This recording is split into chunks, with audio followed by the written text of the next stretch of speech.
Talent is universal, but opportunity is not. The world is full of creative and talented people. As Margaret Wheatley once said, the leaders we need are already here. Our concern is not a lack of talent. The concern is the gap between the aspirations, particularly of young people, and their opportunities. When we expand and diversify the experiences, backgrounds, and thinking styles of the people we surround ourselves with, we strengthen our capacity to meet future challenges. Leadership is a privilege, not an entitlement. Leaders have a responsibility to identify the barriers to opportunity that might lie within their organizations and to make systemic changes to ensure our underrepresented and undervalued members of our community are no longer excluded. But I think you just gotta, no one's gonna do that for you. No one's gonna hand you something and then you sort of go, oh thanks, and just sit in there. You gotta go get it, I think. Yeah. That's the sort of courage there. I don't expect anyone to do anything like that for me, so I don't expect anything coming, so the only way I know something's coming is if I'm going after it. I remember when I did do a film here when the kids were little, and you know, I had to hire a nanny to come in the mornings and to get one to a play group and mind the other one.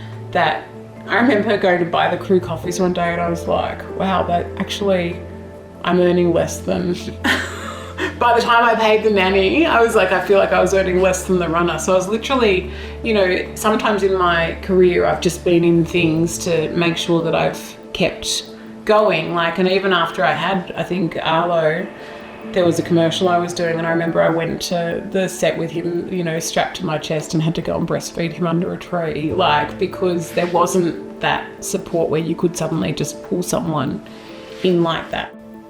They called us Muddy Bloods because we weren't the blue blood AFP and laterals were treated a lot differently. So, and I won't focus on the negatives too much, but not a lot of opportunity as they sort of sold us.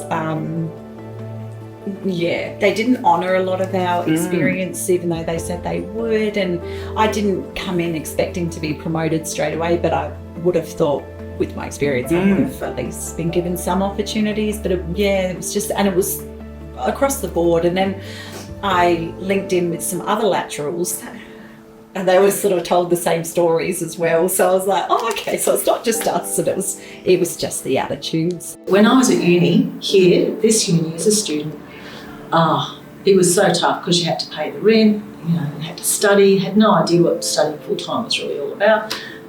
You know, had to look after myself, then I had some other obligations within family to deal with as well.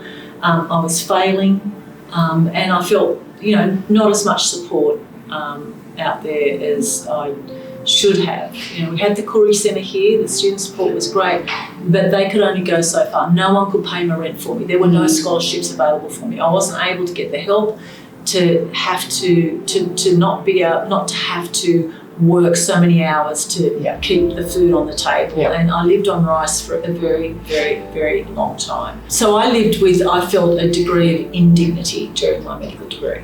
It was a very undignified degree, frankly, because of my personal circumstances. I wasn't alone, others were in similar circumstances, so it's a little cohort of us. But when I got to UNSW and I saw the opportunity of another student who was just like me, struggling to make ends meet, I went to a group of people, I did a talk one night and someone whipped out a checkbook, wrote out a cheque for the first year scholarship for that person to be able to live in one of the on-campus colleges. That was a big deal because then we were able to grow more scholarships, and that college today is responsible for, I don't know, 15% of all the Aboriginal medical doctors in Australia. Out of all this, I think I've developed I never say no to, I guess, work-related stuff. I've found that that's sort of opened up opportunities. It's set the environment as to where I am on a scale. And it's, I don't know, it sort of encourages that good work ethic.